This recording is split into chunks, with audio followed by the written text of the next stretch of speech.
सभी अपने हाथों को जोड़ेंगे मंगलाचरण हेतु। नमो अरिहंताणं नमो सिद्धाणं नमो आयर्याणं नमो अज्झायाणं नमो लोय सौवसाहुणम्। तीन भुवन में सार वीतराग विज्ञानता शिव स्वरूप शिवकार नमः त्रियोग संहारिके। बोले विश्ववंदनीय पंच परमेष्टि भगवान की जय। द्वादशांग में जिनवाणी माता की जय। संत श्रोमणी आचार्य भगवान गुरुदेव विद्यासागर जी महाराज की जय। पूज्य गुरुवर मुनि पुंगव स्वास्थ्य सुधासागर जी महाराज की जय। विषय चल रहा है सम्यक ज्ञान का ढाल चतुर्थ। हमने पूर्व कक्षा में छंद क्रमांक 6 तक स्वाध्याय कर लिया है, जिसमें कल की कक्षा में हमने सम्यक ज्ञान की महिमा और उसका कारण विवेक बुद्धि इत्यादि यह विषय पढ़ा हुआ था कि सम्यक ज्ञान की क्या महिमा है, जो सम्यक ज्ञान प्राप्त करता है या फिर सम्यक ज्ञान क्यों प्राप्त करना चाहिए, ये सारी चीज़ें हमने उसमें पढ़ी हुई थी। और उसके पूर्व में तत्व अभ्यास के प्रति जो प्रेरणा दे रहे हैं कि हमारे लिए तत्व अभ्यास करना चाहिए। क्यों? क्योंकि यदि हमें सम्यक ज्ञान प्राप्त करना है, मोक्ष जाना है, तो तब तत्व का अभ्यास आवश्यक है। एवं जो ज्ञान के दोष हैं उनको भी हमें क्या करना चाहिए? त्यागना चाहिए। और जो हमारे लिए यह मनुष्य पर्याय मिली हुई है उसमें भी सुकुल मिला हुआ है, इसका हमें उपकार मानना चाहिए और जिनवाणी का स्वाध्याय हमेशा करते रहना चाहिए। अब आज की छंद क्रमांक 7 में हम पढ़ेंगे सम्यक ज्ञान का महत्व और विषय चाह रोकने का उपाय, कि सम्यक ज्ञान का क्या महत्व है और हम किस प्रकार से अपनी विषय चाह को रोक सकते हैं, और कैसे रोकें। तो ये विषय हम आज की कक्षा में पढ़ने वाले हैं। चलिए सभी निकालें चतुर्थ ढाल छंद क्रमांक 7। आज हम छंद क्रमांक 7 का स्वाध्याय करेंगे। सम्यक ज्ञान का महत्व और विषय चाह रोकने का उपाय। जे पूरब शिव गए जाहि अरु आगे जे हैं, सो सब महिमा ज्ञान तनि मुनिनाथ कहे हैं। विषय चाह दबदाह जगत जन अरनि दझावे, तासु उपाय नान ज्ञान घन घान बुझावे। जे पूरब शिव गए जाहि अरु आगे जे हैं, सो सब महिमा ज्ञान तनि मुनिनाथ कहे हैं। विषय चाह दबदाह जगत जन अरनि दझावे, तासु उपाय नान घन आन ज्ञान घन घान बुझावे। इस वाले छंद में क्या कह रहे हैं? चतुर्थ ढाल में पूरे में सारी चतुर्थ ढाल में अधिकांश किसका वर्णन? सम्यक ज्ञान का वर्णन कर रहे हैं, कि सम्यक ज्ञान की महिमा को बता रहे हैं, सम्यक ज्ञान से क्या होता है और सम्यक ज्ञान क्यों प्राप्त करना चाहिए। ये सारी चीजें इस चतुर्थ ढाल में चल रही हैं। अब यहाँ पर क्या बता रहे हैं कि सम्यक ज्ञान का महत्व क्या है और विषय चाह रोकने का कारण क्या है, उपाय क्या है। तो कहा सम्यक ज्ञान का महत्व, जे पूरब शिव गए जाहि अरु आगे जे हैं, अर्थात पूरब अर्थात पूर्व में, शिव गए अर्थात मोक्ष गए हैं। जे अर्थात जो, पूर्व में शिव गए, जाहि अरु आगे जो पहले भी मोक्ष गए हैं और आगे भी मोक्ष जाएंगे, सो सब महिमा ज्ञान तनि मुनिनाथ कहे हैं। सो सब, इन सब की महिमा को ज्ञान तनि, ज्ञान के द्वारा ही, मतलब मोक्ष कौन, जो भी मोक्ष गए हैं अर्थात पहले जो मोक्ष जा चुके हैं और आगे भी जो मोक्ष जाएंगे, वो किसकी वजह से गए हुए हैं? ज्ञान तनि, अर्थात ज्ञान की वजह से, सम्यक ज्ञान की वजह से। देखो हम जब बात करते हैं तो क्या करते हैं, जब मोक्ष जाना है तो हमारे लिए तीनों चीज़ों की आवश्यकता पड़ती है, सम्यक दर्शन, सम्यक ज्ञान, सम्यक चारित्र। अब यदि आप कहो कि सम्यक दर्शन प्राप्त कर लूँ मैं, सम्यक ज्ञान रहने देते हैं और चारित्र प्राप्त कर लेते हैं, तो इसमें भी मोक्ष नहीं होगा। आपको तीनों की तीनों चीज़ें ही प्राप्त करनी पड़ेंगी। कैसे? सम्यक दर्शन भी होना, सम्यक ज्ञान भी और सम्यक चारित्र भी। यदि एक भी कम है आपका तो आपको मोक्ष नहीं हो सकता। क्यों नहीं हो सकता? क्योंकि यही तीनों चीज़ें हमें मोक्ष मार्ग पर ले जाती हैं। पहले क्या होगा? श्रद्धान होगा कि हमें 7 तत्व ऐसे होते हैं, इनका यह स्वरूप है, इनको ऐसे मानना चाहिए। ये सारी चीज़ें श्रद्धान में, सम्यक दर्शन में आ गई। अब जैसे जैसे इसका स्वरूप पड़ा है उसको अंगीकार करना, उनको जानना, हमने अभी तक सिर्फ समझा था, सुना था। और उसको ज्ञान प्राप्त करना, उस बारे में विशेष ज्ञान प्राप्त करना, और वो भी सच्चा ज्ञान प्राप्त करना, वह सम्यक ज्ञान है। यदि हमें ज्ञान प्राप्त नहीं होगा तो हमारा सम्यक दर्शन भी नहीं रह पाएगा और सम्यक चारित्र भी हम प्राप्त नहीं कर पाएंगे। क्यों? क्योंकि ज्ञान प्राप्त करने पर, हमने ज्ञान प्राप्त किया, अब ज्ञान प्राप्त करने के बाद ही तो हम उस मार्ग पर चलेंगे कि हाँ, जैसे हमें कहीं जाना है तो पहले हम उस जिस जगह जाना है उस मार्ग के बारे में पूरी जानकारी ले लेते हैं। तो हमने पहले मार्ग की जानकारी ली, मार्ग की जानकारी लेने के बाद में हम क्या हुए, फिर वहाँ पर उस मार्ग में चलने लगे। तो ऐसे ही ये जो सम्यक ज्ञान है, इसके द्वारा ही ये सब इसकी महिमा है जो मुनिराजों ने कही है कि पहले जो मोक्ष गए हैं और आगे मोक्ष जाएंगे, ये सब ज्ञान की ही महिमा जानो, ऐसा मुनिराज कह रहे हैं। यदि आपको भी सम्यक ज्ञान नहीं है तो सम्यक ज्ञान के अभाव में आप ग्रहवेग तक पहुंच जाओगे। पिछली वाली छंदों में क्या कहा कि ग्रहवेग तक पहुंच गए, लेकिन सम्यक ज्ञान नहीं था, इसलिए क्या हुए, वापस के वापस पुनः संसार में भटकने लगे। तो इसलिए यह सम्यक ज्ञान की महिमा है कि सम्यक ज्ञान होने पर ही मोक्ष प्राप्त होता है। विषय चाह दव दाह जगत जन अरनिद झावे। विषय रूपी चाह, दवदाह अर्थात दावानल, अग्नि, जगत जन संसार रूपी जन की, अरनी अर्थात पहाड़ों पर या फिर जंगलों को, दझावे अर्थात जलाती है। यहाँ पर क्या कह रहे हैं, जो विषय रूपी चाह है वह किस प्रकार है? वह इस प्रकार है कि जिस प्रकार से एक भीषण पर्वत पर या फिर जंगल में आग लगी होती है, वैसे ही जगत जन अर्थात संसार के मनुष्यों को भी विषय रूपी चाह की वैसे ही आग लगती है। वह बुझाई कैसे जा सकती है? तो क्या कहा, तासु उपाय न आन ज्ञान घन घान बुझावें।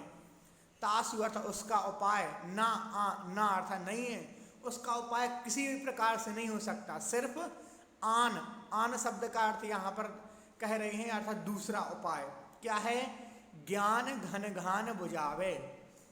ज्ञान रूपी घनघान अर्थात मेघ अर्थात बादल का समूह बुझावे अर्थात उसको शांत करते हैं, यहाँ पर खत्म करते हैं। जैसे देखो यहाँ पर कह रहे हैं कि जो विषय रूपी चाह है वह कैसी भीषण जल रही है, वह ऐसे जलती है मानो किसी भारी भीषण जंगल में पहाड़ पर अग्नि जल रही हो बहुत तेज। अब उस अग्नि को कैसे बुझाया जा सकता है? कितना भी आप प्रयत्न कर लो लेकिन उसको बुझाया नहीं जा सकता। सिर्फ एक ही उपाय है। क्या उपाय है?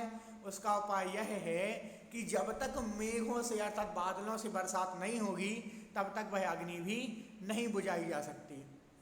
तो उसी प्रकार जो हमारी विषय रूपी चाह है उसको भी बुझाने के लिए हमारे लिए ज्ञान का सहारा लेना पड़ेगा।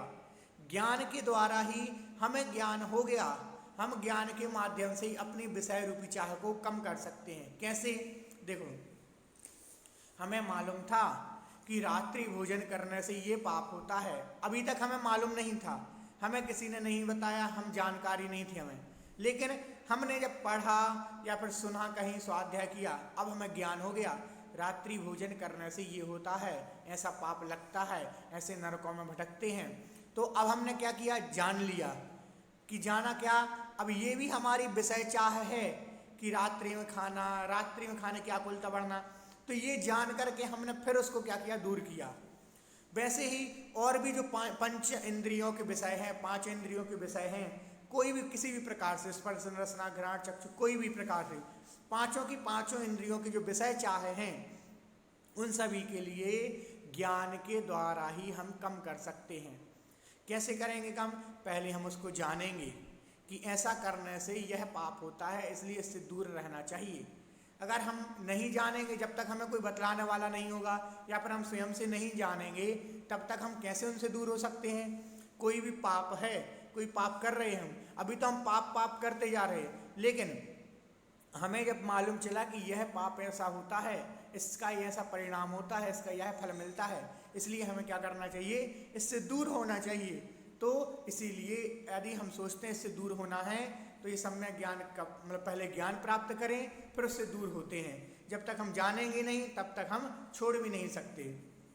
तो इसीलिए इस विषय रूपी चाह की दावानल को दूर करने के लिए अर्थात अग्नि का समन करने के लिए हमारे लिए ज्ञान का सहारा लेना पड़ेगा। एक बार नीचे सामान्य से अर्थ पढ़ते हैं। जिनेंद्र भगवान कहते हैं कि जो जीव पहले मोक्ष गए हैं, वर्तमान में जा रहे हैं और भविष्य में जो भी जीव मोक्ष जाएंगे, वह सब इसी ज्ञान का प्रभाव है।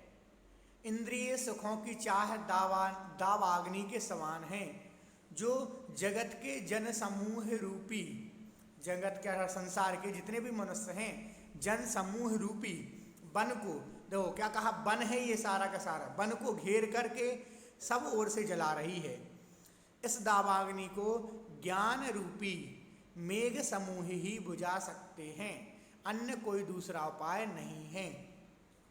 कि इस सारे संसार को पूरा का पूरा क्या बता दिया है? जंगल बता दिया, या पहाड़ी बता दी, कुछ भी चीज़ बता दी। अब उस वह जल रही है, किसके द्वारा जल रहे हैं?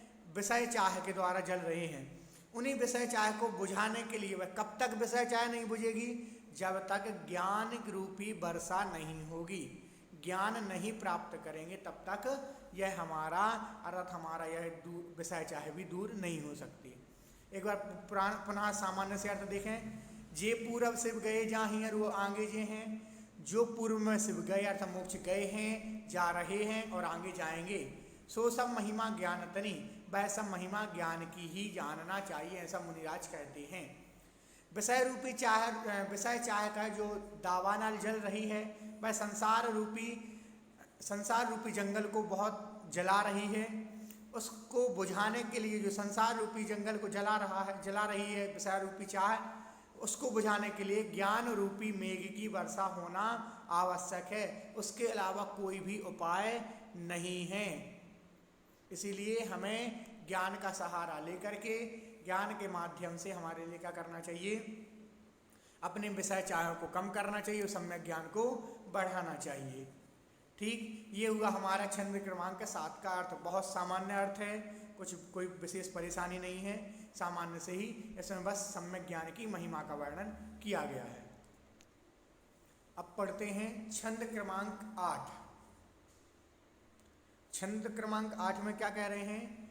पुण्य पाप में हर्ष विषाद का निषेध। कि पुण्य में और पाप में न हर्ष करना न विषाद करना, इसका निषेध कर रहे हैं।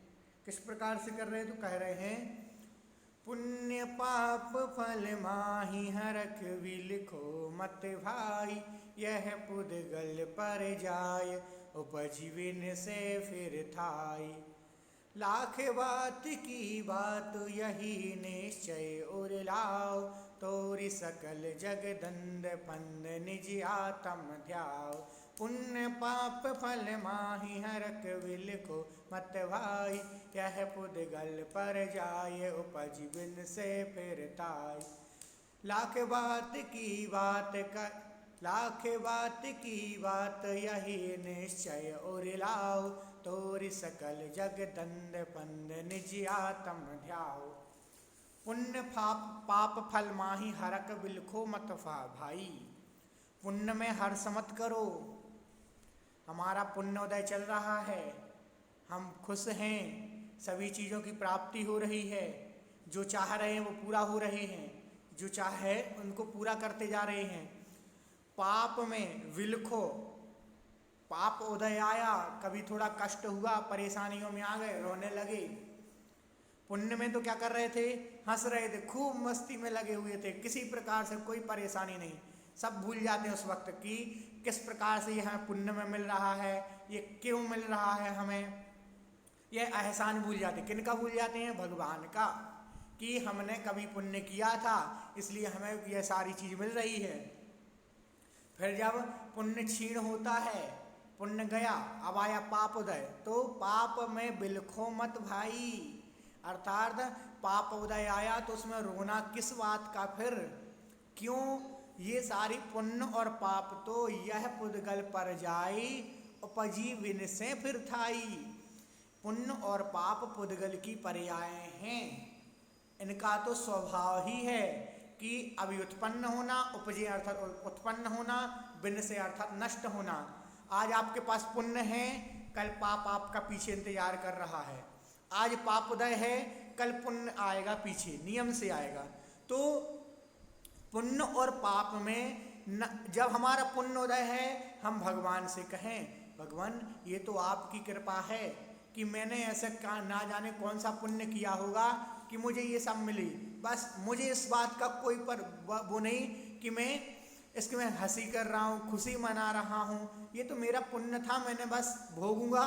कल मुझे मालूम है कि मैंने जो कभी पाप किए होंगे उसका भी उदय मुझे आएगा। तो इसलिए हमेशा समानता रखना, समान रखना, समान बुद्धि रखना। ऐसा भी नहीं पुण्य निकला, अब आया पाप उदय, पाप उदय आया तो पाप उदय में क्या करने लगे, हम रोने लगे, दुख मनाने लगे, भगवान को ही कोसने लगे, अपने कर्मों को ही कोसने लगे, धर्म को ही कोसने लगे। यहाँ तक कि पाप उदय आता है तो हमारी स्थिति इतनी खराब हो जाती है, मानसिक स्थिति, कि हम धर्म को, भगवान को, देव शास्त्र, गुरु को, यहाँ तक कि घर परिवार तक के ऊपर से या हर एक चीज पर से क्या हो जाता है, विश्वास उठ जाता है। लेकिन उस वक्त यह तो विचार करो कि ये हमने पाप स्वयं ने किए थे, इसलिए तो हमें इसका फल मिल रहा है। यदि हमने नहीं किए होते तो हमें कैसे मिलता। और इस वक्त ये भी विचार करो कि हमने जो पूर्व में पुण्य किए थे उसकी हमने पहले पुण्य का फल भोग लिया है। तो यह सब पुद्गल की पर्याय हैं, इनमें हमें ना तो हर्ष रखना चाहिए, ना विषाद रखना चाहिए। लाख बात की बात यही निश्चय उर लाओ, लाखों बातों की एक बात है, क्या है, उसको निश्चय से उर लाओ। यही जो ऊपर बात कह रहे हैं इसको अपने मन में धारण करो कि यह बात बिल्कुल सही है। तोरी सकल जग दंड फंड निज आत्म ध्याओ, तोरी शब्द अर्थात हटाना, दूर करना, ये सारी चीजें तोरी शब्द के अंतर्गत आती हैं कि इनको हटाओ। कैसे, तोरी सकल जग दंड फंड, अर्थात जो सकल अर्थात सभी प्रकार के, जग अर्थात संसार रूपी, दंड फंद हैं अर्थात परेशानियां हैं, अर्थात जो परेशानियां समझ लो या फिर किसी भी प्रकार से कोई भी चीज़ों को समझ लो जो संसार से संबंधित हैं, तो उनके लिए हमें क्या करना चाहिए, हटा कर तोरी अर्थात हटा करके, सकल अर्थात सभी प्रकार के, जग अर्थात संसार रूपी, दंड फंद को हटा करके निज आत्म ध्याओ, अपनी आत्मा को ध्याना चाहिए। क्या कह रहे हैं, मतलब क्या है कि ये संसार रूपी सारी चीजें हैं, आज पुण्य है कल पाप है, फिर पाप है फिर पुण्य है, ऐसा ये हमारा क्रम हमेशा लगा रहेगा। इस संसार रूपी इसको हटा करके किस में लग जाओ, आत्म ध्यायो, अर्थात अपनी आत्मा के चिंतन में लग जाओ कि हमें अपनी आत्मा का कल्याण करना है, इन पापों से बचना है, ये पुण्य हमारा काम है। पुण्य संचय करो, पुण्य संचय करने के बाद में हम उस पुण्य के फल को तो भोगो, लेकिन उसमें हर्ष ना करके और अधिक पुण्य संचय करने का प्रयत्न करो। और क्या होता है, जब हमारा पुण्य उदय है उस वक्त तो हम पुण्य अधिक ग्रहण कर सकते हैं, लेकिन पाप उदय आया तो हम और पुण्य ग्रहण नहीं कर सकते। क्यों, क्योंकि उस वक्त हम परेशान होते हैं, परेशान रहते हैं, तो उस वक्त हमारा पुण्य उदय में अर्थात पुण्य इकट्ठा नहीं कर पाते। इसलिए जब तक हमारा पुण्य का उदय चल रहा है तब तक में और अधिक पुण्य इकट्ठा करो, क्योंकि पुण्य फला अरिहंता, पुण्य है तो वह पुण्य हमारे लिए अरिहंत पद को प्रदान कराने वाला है, और उसी पुण्य के सहारे हम धीरे धीरे चल करके मोक्ष मार्ग में लगने वाले हैं। ठीक, ये सामान्य से अर्थ है। पुनः एक बार देखें, पहले एक बार अर्थ पढ़ लें, उसके बाद में पढ़ते हैं। हे भाई, पुण्य के फल में हर्ष मत करो और पाप के फल में द्वेष मत करो। यह पुण्य और पाप का फल तो पुद्गल की अवस्थाएं हैं जो पैदा होती हैं और नष्ट हो जाती हैं, स्थिर नहीं रह पाती। लाख बात की बात तो यही है, इस बात को निश्चय से हृदय में धारण करो और जगत के दंड फंद को छोड़कर सदा अपनी आत्मा का ध्यान करो। ठीक, पुनः एक बार अर्थ देखें शब्दों से, छंद क्रमांक 8 का। पुण्य पाप फल माही, पुण्य और पाप के फल माही, फल में हरा का अर्थ हर्ष, बिलखो अर्थात दुख, मत भाई मत करो, भाई अर्थात हे भव्य जीव। यह पुद्गल पर्याय उपजी बिन से फिर थाई, यह पुद्गल रूपी पर्याय उपजी अर्थात उत्पन्न होती है, बिन से अर्थात नष्ट होती है, फिर था मतलब इसका यह स्वरूप है। लाख बात की बात यह निश्चय और लाओ, यही सभी श्रेष्ठ सबसे श्रेष्ठ बात है। इसको निश्चय से अपने मन में धारण करो कि सकल दंड फंद को, संसार रूपी दंड फंद को क्या करो, दूर करो और अपनी आत्मा का चिंतन करो, अर्थात अपनी आत्मा के बारे में सोचो विचार करो। इस प्रकार से यह छंद क्रमांक 8 का भी अर्थ हुआ, जिसमें सम्यक ज्ञान की इस महिमा को एवं पुण्य पाप के फल का वर्णन हमारा हुआ।